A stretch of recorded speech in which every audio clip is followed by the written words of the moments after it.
Bismillahirrahmanirrahim. Assalamualaikum warahmatullahi wabarakatuh.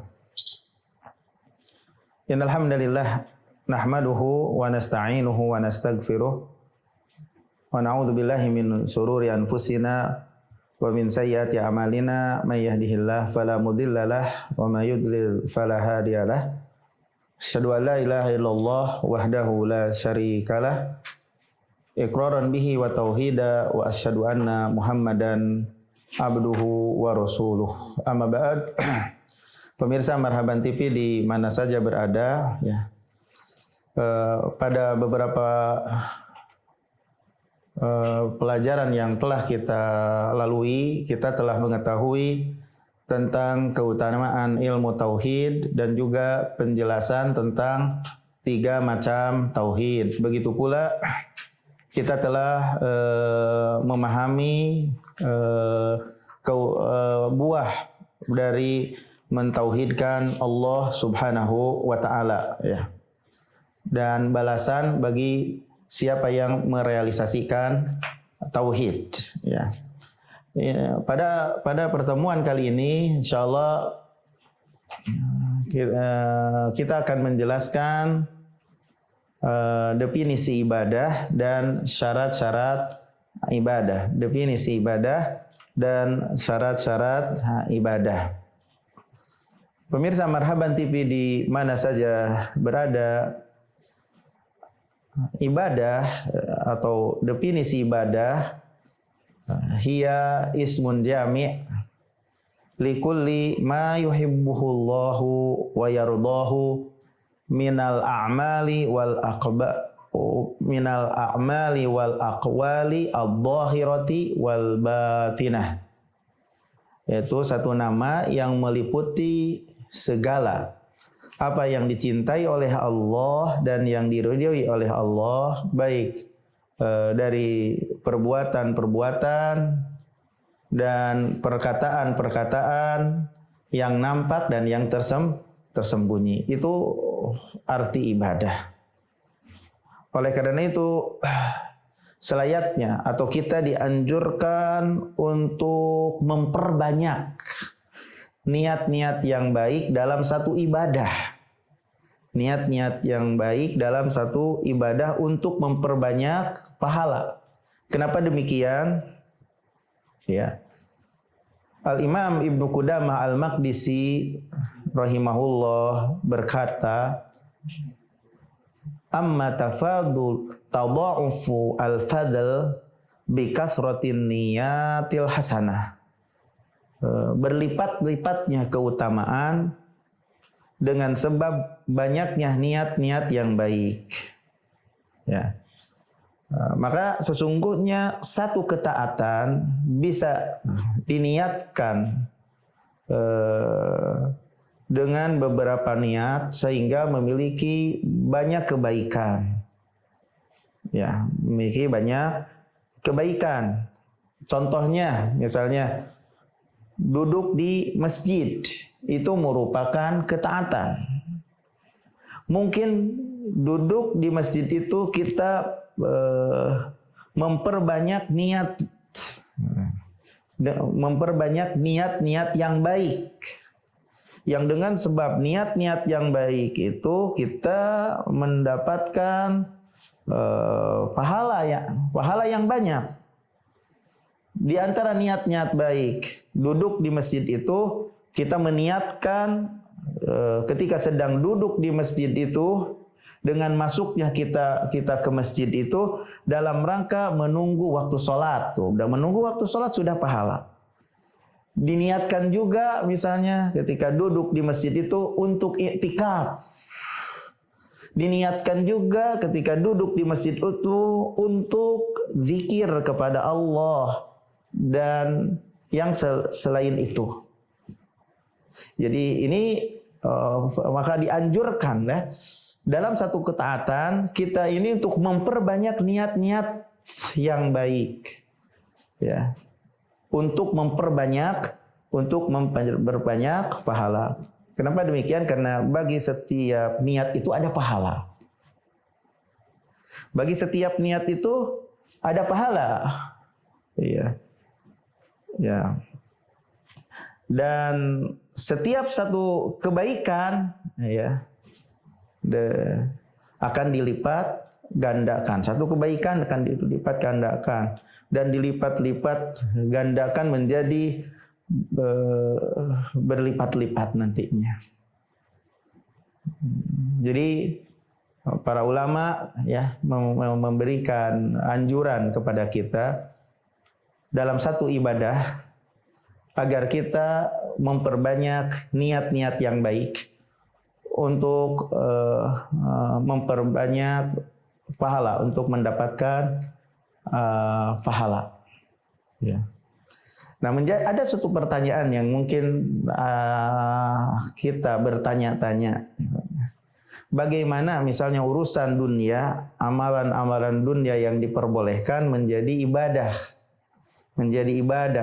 mendapatkan pahala di akhirat. Contoh, amalan-amalan dunia yang diperbolehkan bisa jadi berubah menjadi ibadah, menjadi pahala dengan sebab niat yang baik, seperti makan. Itu perkara duniawi yang diperbolehkan. Tidur, jual beli, mencari rizki, gitu. Ya. Nah, diubah amalan-amalan duniawi ini yang diperbolehkan kepada ibadah ukhrawi. Apabila ditujukan, apabila diniatkan dengan amalan-amalan duniawi itu adalah niat yang baik, yaitu wajah Allah Subhanahu wa ta'ala. Perkara yang mubah menjadi ibadah dengan sebab niat. Karena niat itu perannya sangat besar sekali gitu. Ya. Bisa bertumpuk banyak pahala yang kita dapatkan tatkala kita memperbanyak niat-niat yang baik. Telah terdapat dalam sebuah asar dari Mu'ad, semoga Allah meridai padanya, bahwasanya dia berkata, inni ahtasibu naumati kama ahtasibu qumati. Sesungguhnya aku mengharapkan pahala dengan tidurku sebagaimana aku mengharapkan pahala dengan bangunku, berdiriku. Maksudnya bagaimana? Bahwasanya dia mencari pahala di saat istirahat, sebagaimana mencari pahala pada saat lelah. Ya, kenapa demikian? Karena istirahat apabila tujuannya untuk membantu ibadah pasti akan mendapatkan pahala. Jadi ya, istirahat gitu. Apabila niatnya baik, tujuannya baik untuk membantu ibadah akan mendapatkan pahala dari Allah Subhanahu wa ta'ala. Oleh karena itu, orang yang akan dimudahkan untuk mengubah niat itu adalah orang yang kecondongan hatinya kepada agama bukan dunia. Maka mudah suatu perkara yang mubah-mubah itu berubah menjadi dengan niat yang baik, dengan beberapa niat yang baik menjadi ibadah dan mendapatkan derajat yang tinggi. Dengan sebab niat-niat yang baik. Contoh misalnya, ya, buka sarapan pagi gitu. Diniatkan dengan sarapan paginya itu untuk menguatkan badannya untuk bisa sholat duha. Maka sarapan paginya itu menjadi ibadah atau sarapan pagi. Ya, bagi yang ada di studio, tujuannya biar bisa berkarya di studio, kuat untuk berkarya dan berkreasi di studio misalnya. Jadi ibadah makan atau sarapannya itu. Jadi di sini makanya para ulama menganjurkan kepada kita untuk memperbanyak niat-niat yang baik dalam amalan duniawi untuk memperbanyak pahala. Perkara yang mubah, yang duniawi, tapi untuk bertumpuknya pahala dengan sebab niat. Contohnya juga misalnya kita makan pagi gitu, sarapan, niat untuk menguatkan biar bisa sholat duha, biar bisa menjenguk yang sakit dengan sebab sarapannya itu, atau biar bisa membaca Al-Quran atau mengajarkan Al-Quran misalnya dengan sarapannya itu. Perkara yang mubah terus ada niat-niat yang baik, maka hal yang demikian itu akan mendapatkan pahala dengan pahala yang banyak dengan sebab niat-niat yang baik. Yang perkara yang mubah berubah menjadi ibadah, dengan niat-niat yang baik.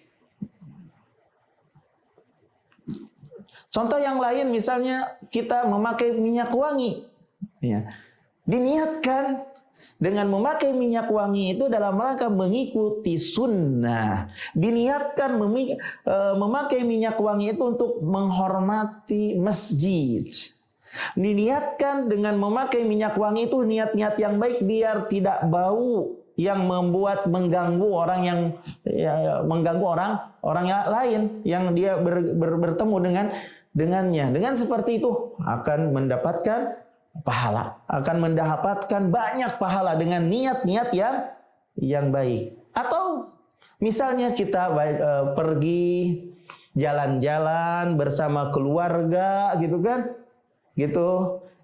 atau bersama teman, atau ya diniatkan untuk menggunakan waktu di saat berjalan-jalan beserta keluarga itu untuk tasbih, membaca subhanallah, untuk membaca tahlil la ilaha illallah, atau dalam rangka untuk mentadaburi makhluk-makhluk Allah yang agung. Dan diniatkan juga dengan membawa dan mengajak keluarga jalan-jalan itu untuk memasukkan kegembiraan kepada keluarga. Ya, ini menjadi pahala. Melaksanakan satu amalan duniawi tapi dengan banyak niat-niat yang baik, diubah dengan adanya niat-niat yang baik yang mengubah perkara yang mubah itu menjadi ibadah, menjadi pahala dengan sebab perannya niat yang diniatkan oleh seseorang. Oleh karena itu Al-Imam Ibnu Qayyim rahimahullah berkata, inna khawasal muqarrabin humul ladzina qalabat al-mubahati haqqihim ila ta'at wa qurubat bin niyah. Sesungguhnya orang-orang yang berlomba, orang-orang yang khusus, yang muqarrabin, yang mendekatkan diri kepada Allah adalah mereka orang yang mengubah perkara-perkara yang mubah untuk hak mereka kepada ketaatan dan ibadah dengan sebab niat. Pemirsa Marhaban TV di mana saja berada, jadi perkara amalan duniawi yang mubah bisa berubah kepada ibadah ukhrawi dengan sebab niat. Jadi definisi ibadah adalah satu nama yang meliputi segala apa yang dicintai oleh Allah, yang diridhoi oleh Allah, baik perkataan, perbuatan yang nampak dan yang batin. Dianjurkan kita untuk memperbanyak niat-niat yang baik dalam satu ibadah untuk memperbanyak pahala. Dan juga perkara-perkara yang mubah duniawi akan menjadi ibadah ya dengan niat yang baik, dengan niat-niat yang baik, seperti makan sarapan atau memakai minyak wangi, atau juga pergi jalan-jalan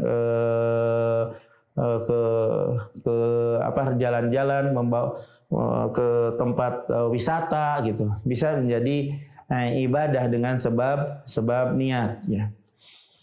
Adapun tentang masalah ibadah itu akan diterima bila mana terpenuhi dua syarat. Yang pertama adalah ikhlas Dan yang kedua adalah mutaba'ah, mencontoh Nabi. Ikhlas, tidaklah Anda menuntut dengan amalan Anda selain Allah, dan tidak menuntut untuk balasan dari selain Allah. Atau dengan arti lain, seseorang bertujuan dengan ibadahnya itu mendekatkan diri kepada Allah dan agar sampai ke surganya, rumah kemuliaannya. Nah, barang siapa yang tidak terpenuhi syarat ini, cacat dari syarat ini, jadi beramalnya karena selain Allah, berarti dia seorang musyrik gitu. Berarti dia seorang yang menyekutukan Allah Subhanahu wa taala kalau cacat syarat ini. Nah, di antara hal yang bisa membantu kepada kita untuk ikhlas, pertama, ingat keagungan Allah. Ingat keagungan Allah Subhanahu wa taala, dan bahwasanya ikhlas di dalam beribadah itu hanya hak Allah saja. Itu yang pertama yang membantu kita untuk bisa ikhlas. Yang kedua, bersemangat untuk menutup amalannya, menyembunyikan amalannya. Karena berdasarkan sebuah hadis dari Nabi kita Muhammad sallallahu alaihi wasallam, sab'atun yudhilluhumullah tahta dhillihi yauma la dhilla illa dhilluh. Ada 7 golongan di mana Allah akan menaungi mereka di bawah naungannya pada hari yang tidak ada naungan kecuali naungannya. Adalah seseorang yang bersedekah dengan satu sedekah, lalu dia menyembunyikannya sehingga tidak mengetahui, sehingga dia tidak sampai tangan kirinya tidak mengetahui apa yang diinfakkan oleh tangan kanannya. Jadi bersemangat untuk menyembunyikan amalan. Itu di antara hal yang membantu kita untuk bisa ikhlas. Yang ketiga yang membantu kita bisa ikhlas itu menghadirkan dalam hati kita, selalu kita ingat bahwasanya ikhlas itu sebab penjagaan Allah kepada kita dari kemaksiatan, dari perbuatan maksiat. Kadzalika linasrifa anhu su wal fahsya innahu min ibadinal mukhlasin. Demikianlah kami palingkan dari Nabi Yusuf perbuatan buruk dan keji. Sesungguhnya Nabi Yusuf di antara hamba kami yang mukhlasin, yang dipilih untuk ikhlas gitu. Kemudian yang berikutnya, yang keempat, kiat agar yang membantu kita untuk ikhlas, mengetahui bahwasanya ikhlas itu sebab dilapangkannya dari berbagai macam kesulitan. Sebagaimana dalam hadis 3 orang yang tertutup di satu gua dengan batu besar, lalu mereka bertawasul kepada Allah dengan keikhlasan amalan mereka, lalu Allah bukakan kesusahan mereka, lalu Allah bukakan kesusahan mereka gitu.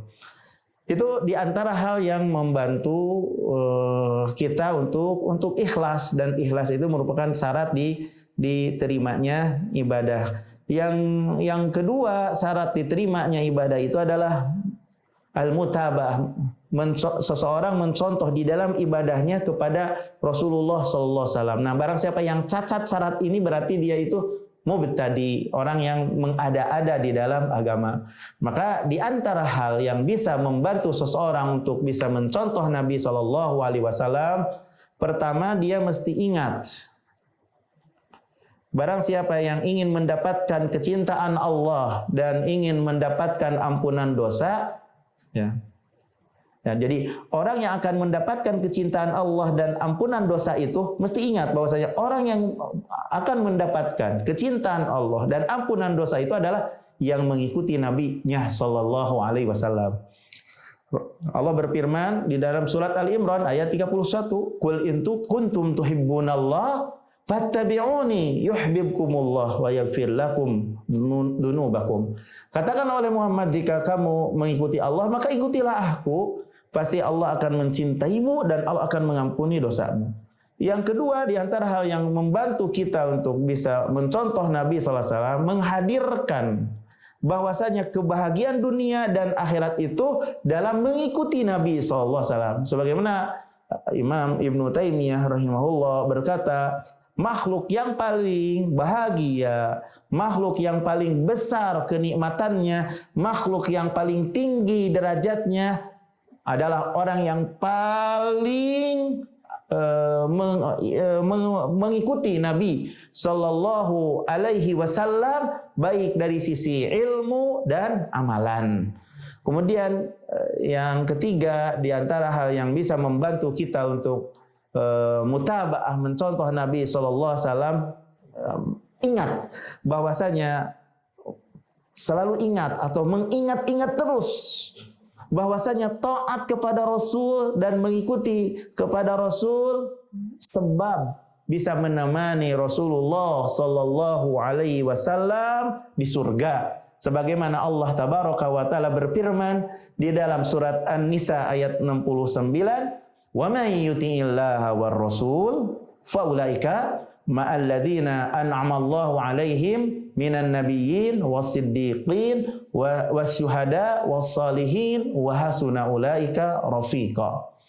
Barang siapa yang taat kepada Allah dan kepada Rasul, maka mereka berserta orang yang Allah anugerahkan kenikmatan kepada mereka dari kalangan para nabi yang jujur, yang mati syahid, dan orang-orang soleh. Mereka adalah sebaik-baiknya teman. Pada pertemuan kali ini mungkin dicukupkan sekian saja. Kita pada pertemuan kali ini bisa mengetahui apa arti ibadah dan kita bisa memahami apa syarat-syarat ibadah. Ya, ada dua, yaitu ikhlas dan mencontoh Nabi SAW. Dan kita juga paham bahwasanya untuk membantu diri kita untuk ikhlas ada sebagaimana yang tadi dijelaskan, ada beberapa poin. Begitu pula yang membantu kita untuk mencontoh Nabi SAW, ada beberapa poin yang kita jelaskan tadi. Mudah-mudahan kita bisa mengamalkannya. Mudah-mudahan apa yang kita dengar ini merupakan ilmu yang bermanfaat. Wa sallallahu ala nabiyyina Muhammad, subhanaka Allahumma wa bihamdika, asyhadu an la ilaha illa anta astaghfiruka wa atubu ilaik. Wassalamualaikum warahmatullahi wabarakatuh.